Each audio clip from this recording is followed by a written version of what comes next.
You're listening to Path of Love with David Youngren. To learn more about us, visit pathoflovecenter.com. Welcome to the Path of Love. I am Marcus Noel here with David Youngren talking about his book, Awakening to I Am Love. We're on chapter 12, and chapter 12 is entitled, How Meditation Helps You Awaken.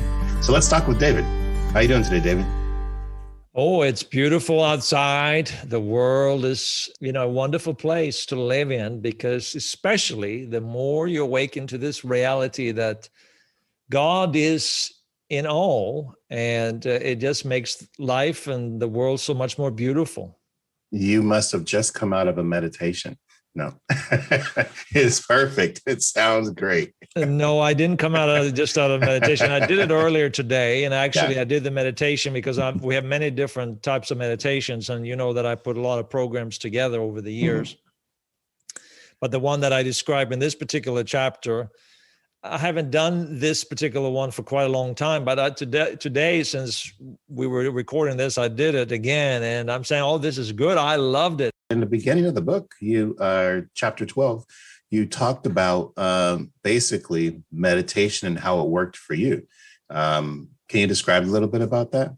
I think it was last week, I shared a little bit about my own experience into this. As you know, I came out of the Christian tradition, and meditation was not something, especially back then, that was something that we were encouraged to engage in. And it's not something that I ever tried, and was completely foreign to me. It was associated with Eastern religion, and with our very tribal nature, it was not something that we dared to venture out into. But I was dealing with a lot of stress. I was dealing with anger, and I felt like people had done me wrong, but I also recognized that I had done wrong. So there was this plethora of different emotions. And I just moved here to the United States, and I started having these cluster headaches. And these cluster headaches were so severe, I felt like someone was sticking a knife in my eye and literally would twist the knife around. And I didn't know how to get rid of this. I went to the doctor, and they prescribed me the strongest painkillers. Nothing helped. Nothing, there was no difference. And then I started praying. I did everything I knew, as you're told when you're a Christian, and that I had, of course, as a pastor, as someone who was there out there speaking to people, something that I practiced myself, but I didn't get better. I got worse. And I became very disillusioned by all of this. And I thought, I don't want to live like this. The pain only got worse and worse and worse. And then in 2006, I had this inner feeling. I don't know what it was. It was just this prompting. I shouldn't say that I don't know what it was. I have certainly my ideas, but I had this inner prompting to meditate. And as I said, meditation was so foreign to me, something that I thought, no, this is not what you do as a Christian. But it was so strong. And when you have so much pain and you're in so much discomfort and you just want to die because it's too painful to live, you're willing to try anything. So I walked down the stairs. I've had my worst night. The pain had been so severe. And I walked down this set of stairs from where I lived and into my car. And then I just slumped into the seat of my car.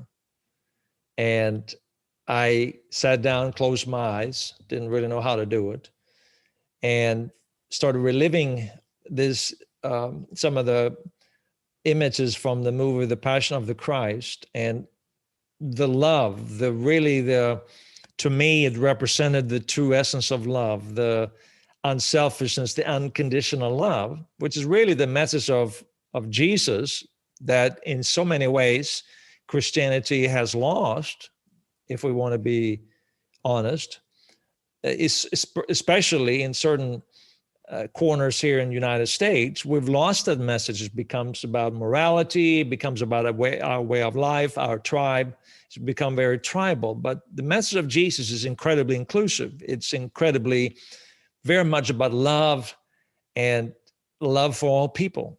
And so when I did that meditation, I felt this overwhelming sense of love, and instantly the pain disappeared. And that was the last I had of that pain. And of course, that led into this further evolvement in how I approach meditation. I started meditating on a more consistent basis, and I noticed how it changed me. I became less anxious, worried, and stressed. My blood pressure improved drastically. And I started also, these feelings that I had before of guilt, of fear, and began to subside. And many of the insecurities also faded away. So there was this incredibly change in my life because I meditated simply on this divine love. It completely changed me. Now, as I said before, my meditation has evolved much since that time. And I've understood more about it since that time. It's been many, many years, 15 years since this actually happened to me, more than 15 years. And so things have changed, but every day I still go back to that meditation, and it's really, really so impactful.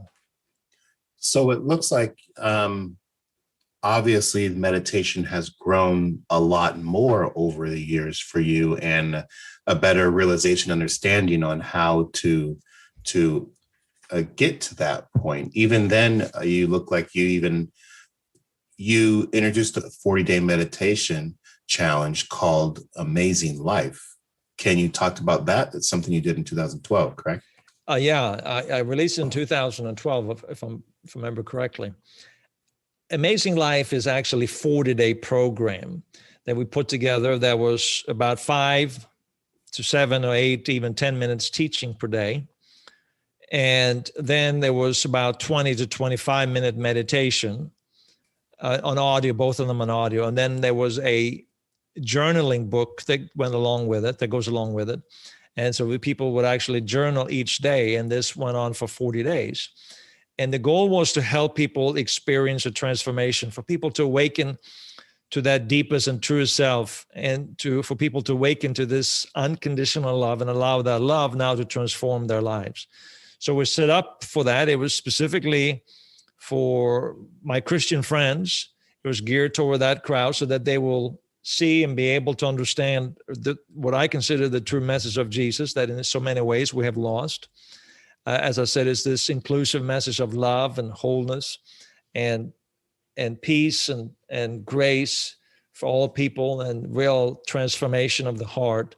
So that's basically the program, and it was so successful. So even before I launched it, I sent it to a friend of mine in the Netherlands. He's a pastor, Marcel Gassenbeek. I sent it to him, and he so much liked it. He said, "Can I use this for my church?" And so then after that, and it, a lot of other people got hold of it, and it was sent to people around the world, and they began to ask more questions about this. So it really took off. Even before it came out, I started getting requests for this, and eventually it was translated into Dutch, into Spanish, into Swahili, and I think it was one other language, or maybe not, into those 3 languages. And I just had someone actually a week ago say, asked me if they could translate it into Hungarian. Oh, wow. And so it just spread so quickly because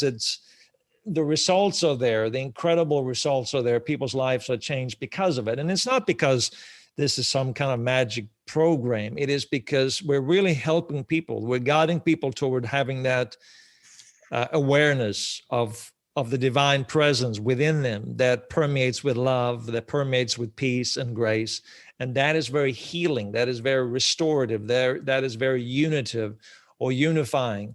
What are some of the benefits that you've heard from the people who've gone through the Amazing Life? I have got over the years, I have got reports from around the world. It never ceases to amaze me, the kind of reports that people are sending me. I'm getting like on Facebook or emails, or people coming up to me literally from around the world and talking about how that program has changed. And the amazing thing is a lot of times I didn't even know who these people are. I don't know how they got the program. But it has been so transformative. And a few examples, one of them was in one of the first stories that we actually heard from. It was a woman who had nightmares for almost all her life. She was abused as a child, and she had tried for a very long time to be free from these nightmares, but she couldn't. She was in her 40s, I think, or something like that. When she began doing this Amazing Life program, in the 3rd or 4th day, all the nightmares disappeared. She was completely free. Another interesting story is about this guy who had not been able to sleep for more than 25 years. Now, I mean, he would be in and out. So it wasn't like he never slept, but he could never get a full night's rest. There was always like this anxiety and worry and stress in his life, and he could never seem to be able to sleep. And he started going through this program, and now he was able to sleep, and it just so changed his life. But I think one of the more significant stories is about this woman in Diane, I think it was her name, Diane, or Debbie, in the Netherlands. And she started doing this program, and she had been diagnosed with brain cancer. And so you can imagine the devastation of getting that news. And so she started doing this meditation, and she thought it was silly to begin with, but basically her pastor had told her to do it. She started doing these meditations, and she became so aware of love, God's love, divine love, that it was like healing. And 6 months after, she went to the doctor again, and they took some kind of a CAT scan, and they saw no more trace of that cancer. It had just gone. There was no medication and nothing like that, because somehow or another, and later on, I've discovered one of the reasons why, because, the immune system has the capacity to almost heal any kind of sickness. I read this by scientists that the immune system there's this incredible ability to heal almost any sickness in your body. And so when she began to meditate on love, well, of course, I know now, how they study the brain, how the activity in the brain stem that regulates your immune system, that boosts your immune system, is strengthened. Blood flows to that part of your brain. So it's like when she began to meditate on this love, it was like healing then began to naturally take place. Her immune system was boosted, and she was healed. So that's the power of it. And so some people just think, well, this is just magic, and you just give magic. No, this is like actually scientifically, you can actually prove this. That this works. Now, it doesn't mean that it's not, we always think of God as like magic, supernatural. Now, I think whenever we talk about God, it's much better to talk about God as something that is very natural. And I think that one of the mistakes, and you cut me off here anytime, but one of the mistakes that I see, sadly, in the Christian community, I'm not speaking to judge anybody. You know my heart. I'm not like that. But one of the mistakes that I think that we have seen in many parts of Christianity is that we have focused and we have made God into a powerful God. We talk about God's power. So when people get sick, or when people have problems in their lives, and people have whatever circumstance they're going through, they're asking for God's power. In other words, they're asking for God to heal them or do this for them. So they're seeking God's power. But I would suggest it's not really the God to seek. In fact, I would suggest that God is the ego's interpretation of what God is. Because God is love, so you cannot divorce love from God. And so if you truly want to encounter God, if you truly want to experience transformation, you encounter the nature of God within you. And that is what transforms your life. That's what brings healing. That's what brings restoration. That's what brings unity. That's what brings wholeness to your life. And that's what I think happened to Debbie's life. And kind of how you said in the last chapter, how you said God is in the Father, Jesus is in the Father, and God is in me. Like we're one, basically. Making God be in you doesn't put it on a level that's unreachable. Yeah, exactly. It's not like, oh, God, please, and we plead with God. Oh, do this for me. I beg of you. No. It's not nothing about that. It's just becoming aware of God within you. And when you become aware of God within you, you become aware of this unconditional, selfless love. And that's what it's like, this transforming energy we think about this, and we studied a little bit of quantum physics. We talked about that throughout the book, right? And I've thrown out some ideas that you probably say, I don't know where he is getting that from. And some of my listeners are saying, well, I don't know if I can believe all and of that kind of stuff. But when you begin to study this more and more, you realize there's something to this. And what I'm suggesting to you, that love is not a concept, but a transformative energy that heals, reconciles, unites, and makes whole. And it's like, if we study the cells, and if we study if we break down a cell, you get into molecules, and then you get into atoms, and you get into in the subatomic world, and it's currently small, and you realize it's 99.9% empty space, and all the different things that we're hearing. But I would suggest that at the very heart of it, and I haven't necessarily gone into that because that's it's hard to explain. I'm not a scientist, but when some of the scientists that I've read, when they begin to explain this, you recognize that the potentiality is there, that at the very heart of at the very core of the smallest fabric is love as the transcending energy that unites, that brings wholeness, and is the source of life. It's God within all things, and it's beautiful. And when you awaken to that reality, it transforms you. So then, can you describe to listeners, what is meditation? For people who may not understand or know what meditation is. Well, I think the most simplest explanation is that meditation simply means heightened awareness. It is, but it also has implications. The implications are that your mind is not racing in the past, not thinking about the past. You're not thinking about the future, but you're in the present. You're in the right now. I liked something. I actually watched something of the NBA basketball final, and Milwaukee Bucks won. And Giannis, and I won't begin to try to pronounce his last name. Yeah, I know who you're speaking of. But I mean, he's the best player there, right? He was the MVP and all of that, and it's a tremendous place. He's from Greece. He made a very fascinating, interesting statement, and I thought, wow.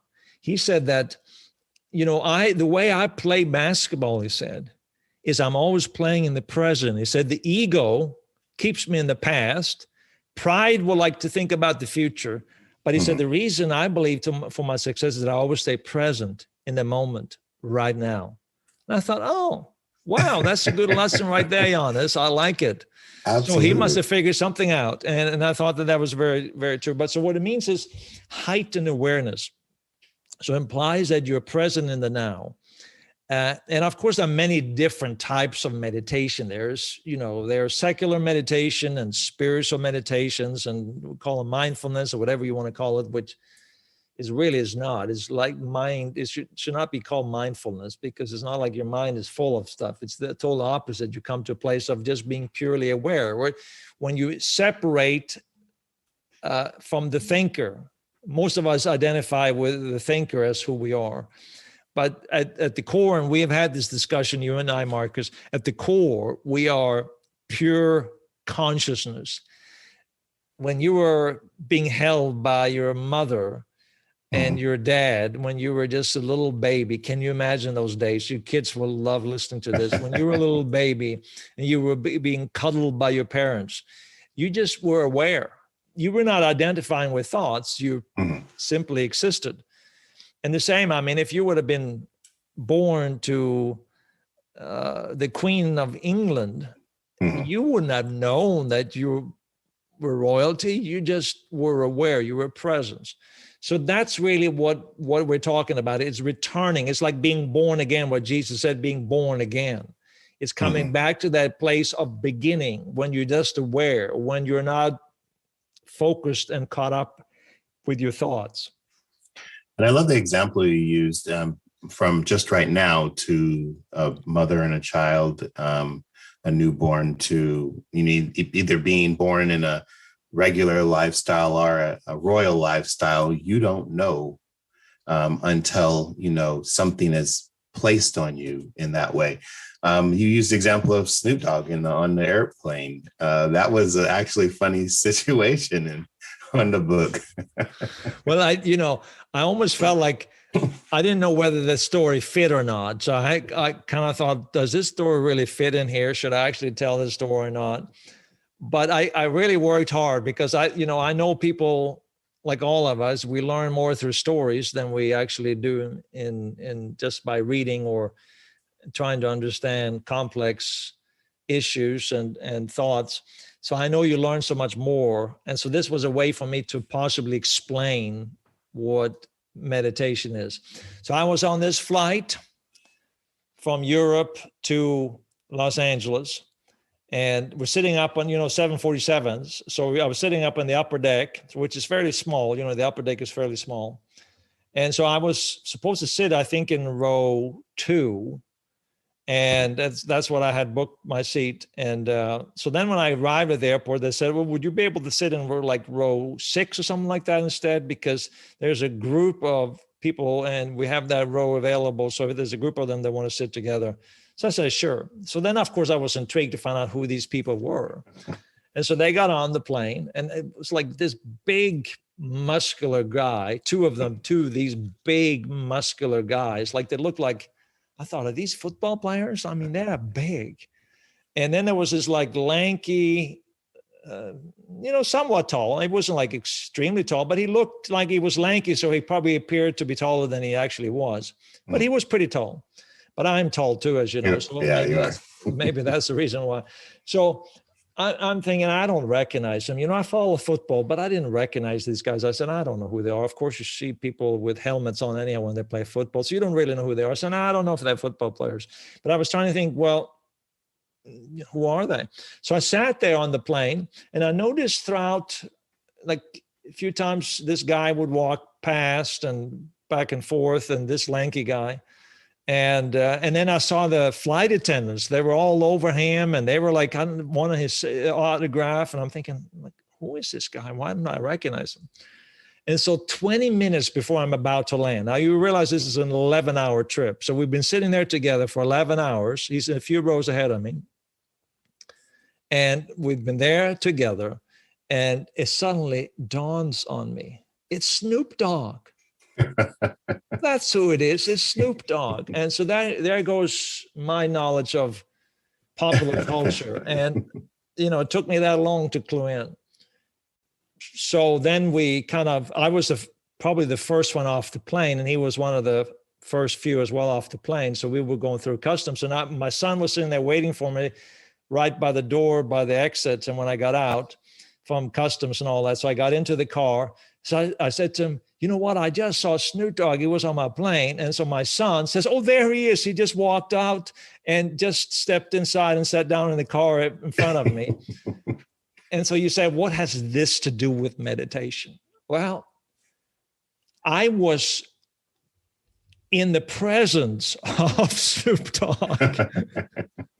Not that, honestly, it doesn't really mean that much to me because I never listened to his music. It's not like he's just not my kind of guy. I'm sure he's a great guy. His name is actually Calvin Cortazar Brodus, and I would have found that very fascinating. I mentioned in the book, I would have found it fascinating just to talk to him about his life, who he was.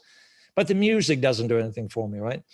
And that's just me, and no offense for all the people who like him. But I was in the presence of him, but I wasn't aware of it. And I thought about that when it comes to meditation and understanding really God, and that God is within us, but most of us are not aware of it. God is always there. God is always present, but we're not aware of it. And unless you're aware of it, it really doesn't affect you. It doesn't benefit you. So, for example, I was there a few times I could have just reached out my hand and shook his hand and said, hi, Snoop Dogg, but I didn't. And probably wouldn't have done that even if I known who it was. But I didn't because I wasn't aware. I was unconscious to it. And in the same way, most of us are unconscious or unaware of God within each and every one of us. And not just within yourself, but also within others, even more so within others. We're not aware of God. And that is really how I explain meditation. Meditation is heightened awareness of this transcending reality beyond the five senses within you, a very presence of God, being aware, acutely aware, and conscious of the divine presence within you that permeates with love, grace, and peace. So with God's presence inside of everyone, I see it as like, and someone not being aware, it's like a dormant volcano inside of you. The power that can come from a volcano is incredibly insane and totally something that you just have to see. But if you don't see it or you can't recognize it and it's dormant, it's just sitting there and it's not doing anything, how are you supposed to even know it's there? You have to awaken it. So what you're saying is that there's a volcano of love within inside of you, but it's dormant. And I think that that's very true. That is the key to your health, to your relationships, to a better world, to mending our differences. It is the key to everything. There's a volcano. I like that. There's a volcano of love waiting to erupt inside of you, but you have to awaken to it. And you say we're always in the presence of the divine spirit. And is that basically, again, because it's in you? Yeah, exactly. It's in you and within all of us.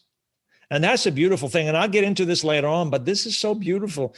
I had someone tell me one time, oh yeah, I'm aware of God within me, but I can't be aware of God in anybody else. And I thought to myself, if you're not aware of God in others, you're probably not aware of God within you. Because divine love is a flow. A divine love is a flow, and it always flows. If you're truly aware of it, you will always see it in others. You begin to awaken. You see them not for the egoic way of seeing the world. You can point out all the flaws and all their mistakes and everything else, but you see them at a deeper level. You begin to see the divine within them. Yeah, their minds are messed up. Their minds, the egoic traits are there, but you see past that, and you see the very divine presence within them. So you have a subtitle that says The Garden Within, and you spoke about the Garden of Eden and how you always looked for it as a place on the map. Can you explain a little bit about that? You know, for years and years when I was a child, I heard these stories about the Garden of Eden, and, you know, that people speculated where it was. It was like in the Tigris River and the Euphrates rivers, and no one was able to find it. And people said, well, it's no longer there, you know, and there were all kinds of theories. We all try to explain why nobody could find it. But I come to realize that that place, and it's like, I don't know if you read the book, The Alchemist, and there's a very fascinating book where this young Andalusian shepherd traveled around the world in search of a treasure, only to return back to where he started looking, and to know it was there all the time. And in the same way, I feel like so many of us have looked for this sacred place where we can find God. We have many monuments, we have many places. We all look for these places where we somehow or another can get to God. But like the alchemist, God is within me, within you. We don't have to travel anywhere. It's all geography. The presence of God is within us. You're absolutely correct. And it says, what's the path to presence of God, where you find your true self? And is that being grateful? Because you go into, begin with gratitude. Yeah. So what I'm suggesting here is that and this is just, I'm laying out, as you know, that I have many different types of meditations. I have some from more Christians. I have some people from different backgrounds and so on. So the goal is for people to awaken to this divine presence within them, awaken to love within them. So some are more suitable for different people. So I have basically 4 steps here, and you can follow these step by step. They will work, but you can also follow other programs, and a lot of the things that we are doing are basically summarized in these different 4 steps. So I thought I would, through this chapter in the book, I would just give people kind of an introduction to how we put together our meditation programs and how it really is working. So the way it's set up is that we always begin with gratitude. Why is gratitude so important? Because, as I said, our minds, most of us are preoccupied in our minds. Mm-hmm. Most of us are preoccupied with past. Something happened. Someone offended us. Someone did this. Someone did us wrong. Someone said the wrong thing. We're like, if people would hear our inner dialogue, that we will be called crazies when we be put in an insane asylum, because many of us have this self-talk, and we have like inner conversations with ourselves about this person who did us wrong and what we would respond back to them. We tell them exactly what we think. We have all these, I don't know about you, Marcus, maybe you're beyond that, but most people have these inner conversations that we would never dare to say out loud. The only difference between people who are placed in an insane asylum and most people is that the people in insane asylum, they say it out loud. They say it out loud. But what I'm suggesting to you is that we have this inner dialogue. So we deal with that, and then we deal about the future. We have, maybe it's fear about the future, anxiety and worry about the future, or it's just like we're living in the future somewhere. We don't like the present moment. We kind of, but as you've heard me talk about, the present moment is where you find God. You don't find God in the future. You don't find God in the past. You find God right now within you. You don't find love in the past. You don't find love in the future. You find love right now within you. You don't find peace in the past. You don't find peace in the future. You find peace right now. Eternal life is not some incredibly long life. It is always right now. Eternal life, and I could get into that because I've studied that concept. Eternal life, not just in the Christian tradition, but in many traditions, when you actually understand that terminology, you understand that what it meant was right now. Eternal life is something you have right now, is being present in the moment. So the ego always pulls you in many different directions. So what does gratitude do? What does gratitude do for us? It puts us back into accepting what is. That's where you have to begin, right? If you're always thinking about, when you're thinking about the past, what went wrong, when you think about the future, what you want happen to you, then you don't live in the present. But being grateful for what is right now is the starting point. So I say here that meditation, the launching pad, the starting point to find that sacred presence within you starts with gratitude. And when I say gratitude, it's more than words. It's the inner experience of fullness and expansion within you, an opening of your heart. You shift your consciousness away from the need to establish blame, assess fault, and assign good and evil to a place of gratefulness for all things. So it's letting go of the ego's need to judge, and you open your heart to receive unconditional love. That's what gratitude does. So that's really the first step. Gratitude is not only a verbal communication and mental response to what you're facing. It's at its core, being thankful is an inner experience of fullness and expansion within you and an opening of your heart. How do you get into that opening of your heart? How do you get to that point? Well, what we do in our meditation is, what I suggest people to do is when, I usually go and sit outside. That's my favorite place to meditate. I do it in the morning when it's very quiet and still. And of course, in the wintertime, I'm not always able to do, so you do it inside. And I spend maybe the first 60 seconds looking around. I look around. I have a fairly nice view here. I see the mountains in the distance. And I look at my trees in the backyard. I'm kind of just very grateful and express gratefulness. I'm grateful for my life. And it's a way for me to become present. So I do that for about 60 seconds. I just look around and just sit there in a place of gratefulness where I think of people I'm grateful for, but I don't do it for longer than 60 seconds because your mind may wander to all kinds of different things and you don't want to do that. So just focus for a very short period of time on things that you're grateful for. And then you close your eyes and I do a breathing exercise. Often I take a deep breath and I hold it and I release it. And I focus on that and I feel my lungs filling up and then I feel exhaling. And that's very, very wonderful, actually. It's a great feeling. You can do that for a minute. I recommend for people to do that for a minute.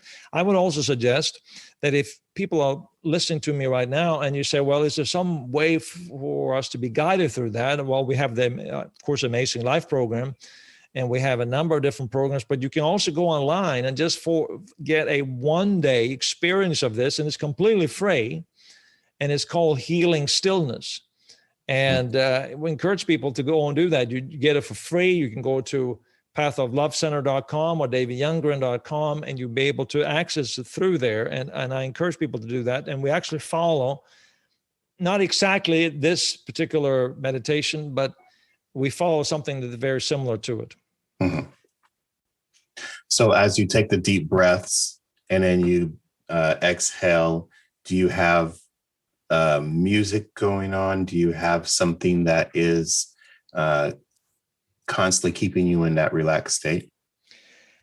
I do most of the time, but not always. And some people prefer to have no music. It all depends on people's preferences. You know, a lot of times people just sit in complete stillness, and well, you don't need music to be in complete stillness. In fact, some of the most beautiful sounds is complete stillness. Mm-hmm. It is. Then you move into peace in your body. A lot of people have a really hard time of having peace in their body. How do you describe that and directions to get to that point? Yeah, peace is the first stop really in our journey toward awareness of this divine presence, our truest and deepest self.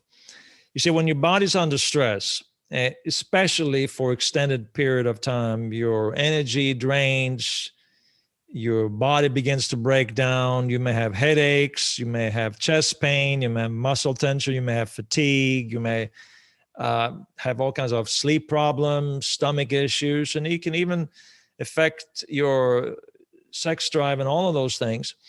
And these symptoms make it difficult to experience any kind of deep awareness of God within you. And so it creates all this tightness and nervous tension in your body, and it needs to be released.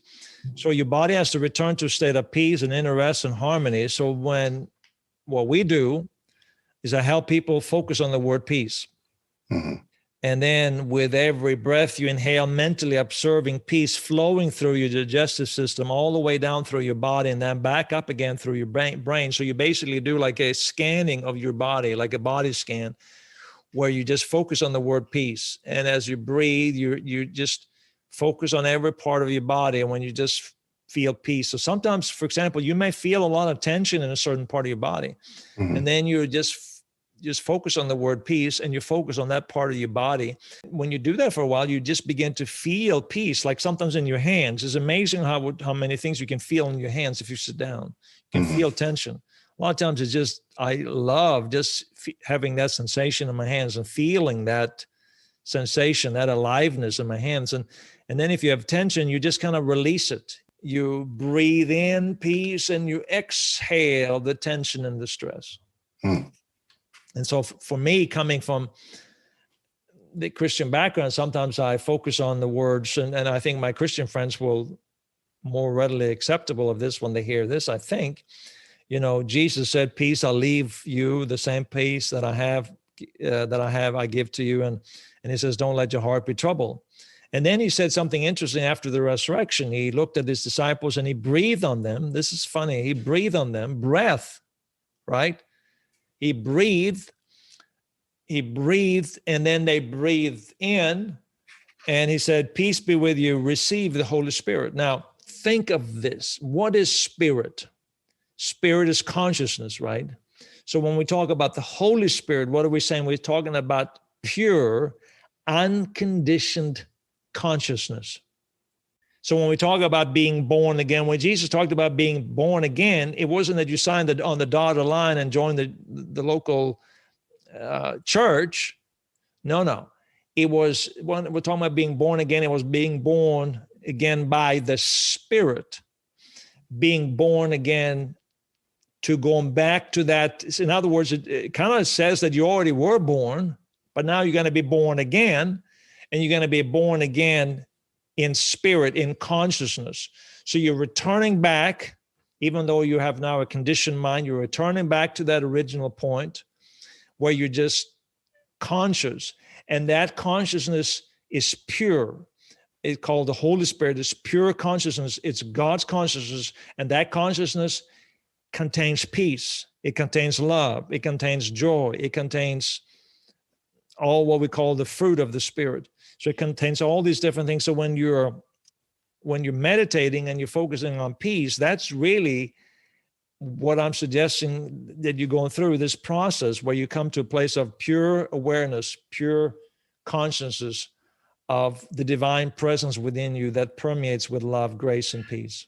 Like what you said earlier, with a child who was born either to the queen or born to another person, all they are is aware of their surroundings, their who they are at that moment.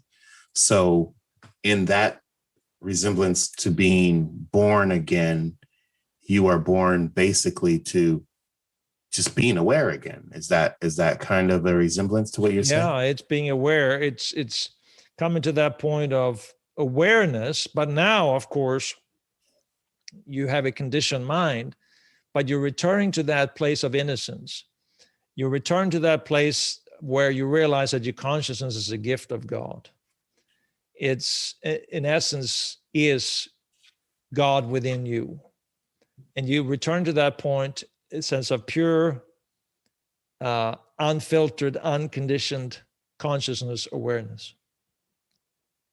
So one of the things you say is, like you said, continue to exhale and release that stress and that tension, and have an inner calmness and a peace that just flows in your body on basically every time you inhale on that, correct? Yeah. I mean, it's not so much focus on the inhaling, but that's part of it.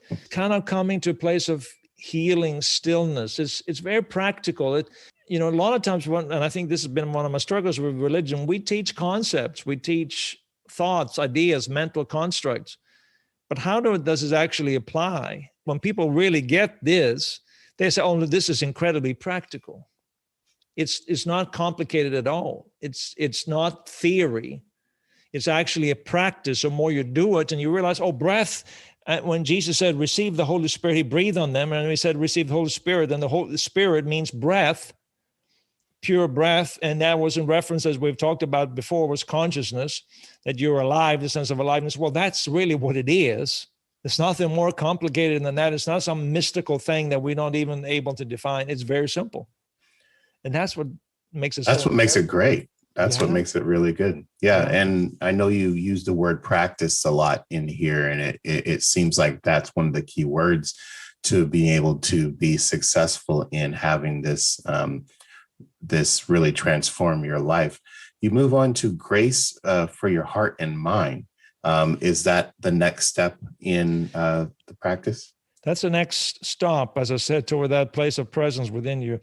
And this is so important. And I say grace for your heart and mind. And because a lot of religion, we talk about grace, but grace is a mental concept here again. It's an intellectual idea. So we think, well, I'm a grace person. I belong to the grace church. Well, but we miss the point of what grace is. So what is grace? Well, to me, grace is the antidote to ego. It is opposite of ego. The ego lives by a value system of the tree of knowledge of good and evil. It gets its worth and significance by earning acceptance, approval, and love through its own efforts. It's about enhancing your sense of self, standing out, being better than. That's how you derive your sense of identity. That's how you feel good about yourself. And so that's why people say, for example, well, I'm self-made. Nobody ever helped me. I did this on my own. And they take like a pride in that. I can say that. And people say, no, I don't want anybody to help me. Some people don't want anybody to help them. And it's a sense of pride. They say, I can do this on my own. And what that is a sign of is, as I said, is a sign of the ego. So grace then comes along and says, no, everything is a gift. Everything is a gift.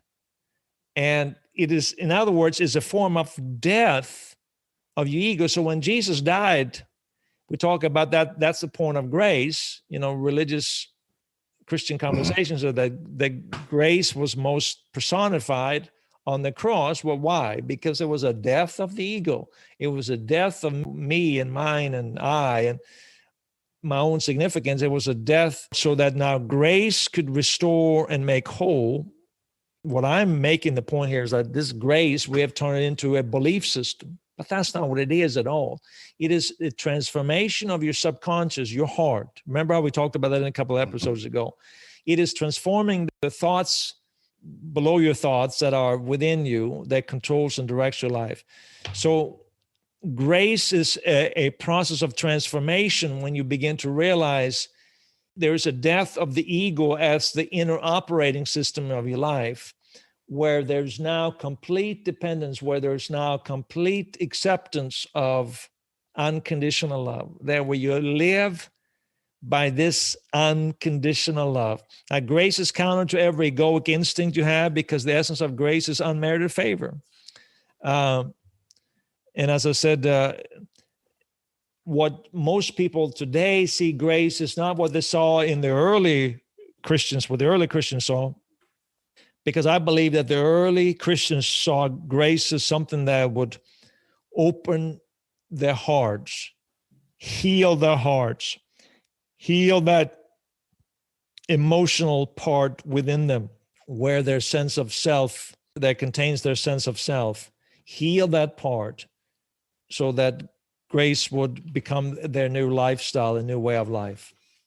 I've heard of a lot of people use grace in the terms of God have grace on me, and our God heal their souls because and allow grace to be established in their life. I mean, and to the point to where it's basically saying you're not good, and I'm praying for you for that change, for you to be a better person, or not be that person, or not be that thing, or come over to my side of how I see things.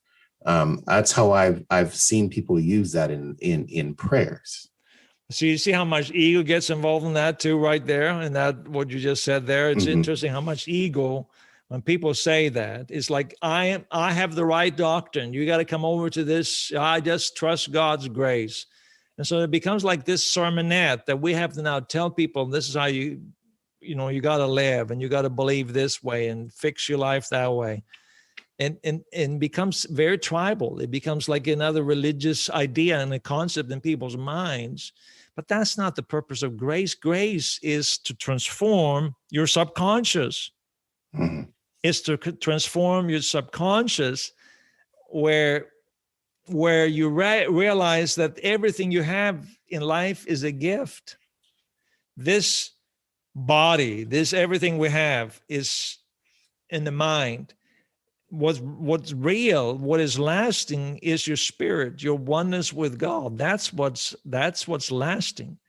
All the rest is just will fade away.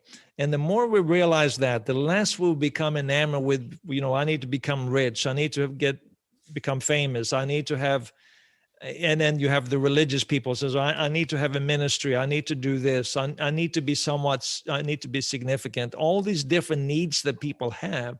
Well, there's letting go of that and just recognizing that all you need is grace. And out of that consciousness and inner subconscious feeling of grace, now unlimited potential is released.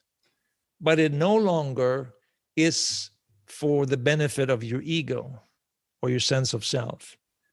But grace becomes a lifestyle that transforms and heals and changes our lives. So, that's what I'm saying. It's like grace filling your mind. And Solomon talked about place on your head a garment of grace. In other words, surround your head with beauty, because grace is beautiful, and an undeserved favor and blessing that is for every person that you meet, everyone you see. You extend grace, because at the very core, your subconscious has been transformed to the point where you are a gracious person. And that empowers your mind, empowers and increases your intelligence, as you say. It increases and works on your cells in your body. It really has a transformation, as you say, to how you feel. Yeah, and most of all, it changes our relationships. And think about that. If your relationships are improved, that will remove a lot of stress in your life. Yeah, absolutely. And then you finally move on to finding heaven within you.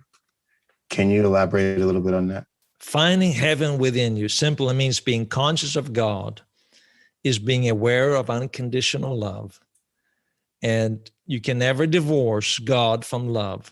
God is love. Love is God. I know some people may not like when I say that, but that's the only way you can interpret that. You cannot separate the two. The moment we separate the two, we have made one into an egoic concept. So when you come to, in this last step now, in your meditation, you focus on the word love. So you focus on peace, and then you focus on grace, and now you focus on love. And you just sit in that awareness, and you just become more and more aware of selfless, unifying love. And what happens is this: when the more you sit in that state of awareness, the line of separation between God and you are blurred. You begin to feel this oneness that I talked about with God.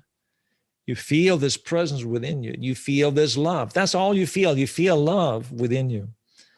But that love is not just there. It's like you feel this love toward other people, toward other things, toward life, the rock in front of you. There's an essence of God in that rock in front of you. God is in all things. All of it is an expression of God.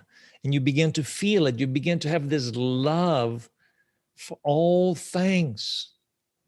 And for people people who have irritated you in the past, who have done you wrong in the past. And for those few moments when you sit there in this meditation, you feel this incredible love inside you. And there's this healing that flows, that heals your heart. And the more you do this, eventually you'll find that, oh, I don't have any bitterness toward that person anymore. I don't have any resentment toward that person anymore. I don't have any unforgiveness toward that person anymore. And you didn't even try to get rid of it. It just disappeared because you've been sitting in that presence of love.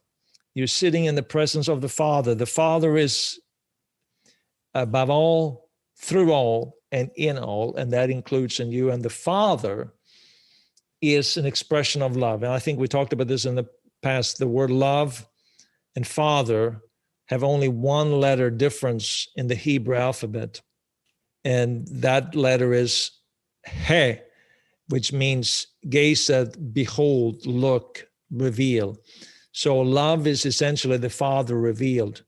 And so we know that Father is gender neutral. It's nothing to do with some guy sitting with a long beard and up in heaven somewhere in some distant place. That's, by the way, that came and that arose not from the early church fathers. That arose because of Newtonian, or Isaac Newton, the concept that he introduced. But what we see through Albert Einstein and quantum physics, we see how we have now begun to grasp a different God that exists in all things.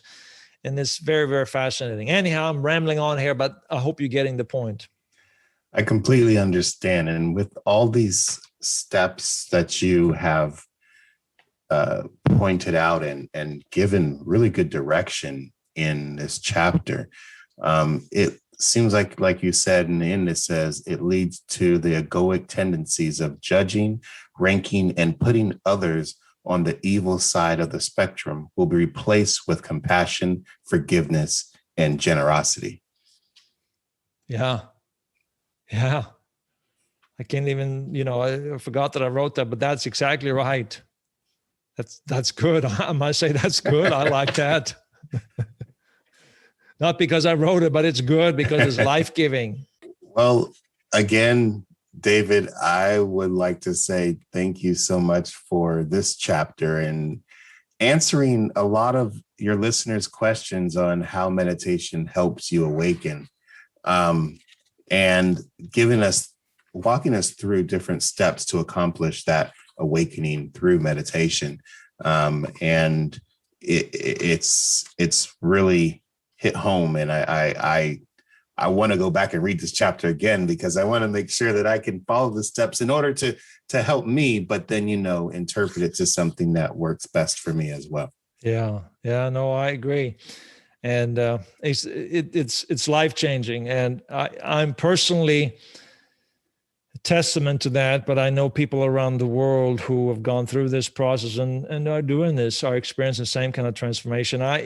As I said, it's 9 years since we came out with the Amazing Life program. And even to this day, I'm getting people from around the world who say how much it changed their lives, because it's a way for people to become aware of this love, grace, and peace within them, and heaven within them, rather than heaven some distant place beyond the galaxies, is right there, right now. God is within you. And on that note, where can your listeners pick up the 40-day meditation challenge, Amazing Life? Is that something that's available to them? pathoflovecenter.com or davidyoungren.com. If they go to one of our websites, they'll be able to access it there. They just check under the different meditations. There are a number of different ones there. The Amazing Life is there. And so, they can pick it up there. Well, I encourage everybody who's listening to, again, pick up the book, Awakening to I Am Love with David Youngren. You're going to go through chapter 12 a couple times because it's that amazing. And I encourage you guys to pick up the Amazing Life program, because you will see definite changes in your life and even the people around you as well. Next week, part 4, the manifestation of your true self. Thank you very much, David. Thank you, Marcus. Thanks for listening to today's podcast of Path of Love with David Youngren. This podcast is produced by the Path of Love Center, thanks to the generosity of our donors. If you enjoyed this podcast, consider rating it, writing a review, and sharing it with a friend. Together, we can grow an inclusive community around the transformational work of love. To learn more about Path of Love and get daily wisdom seeds sent to your email inbox, visit pathoflovecenter.com. You can also download David Youngren's guided audio meditation, Healing Stillness, for free at our website. From all of us at Path of Love, may love, joy, and peace be with you always.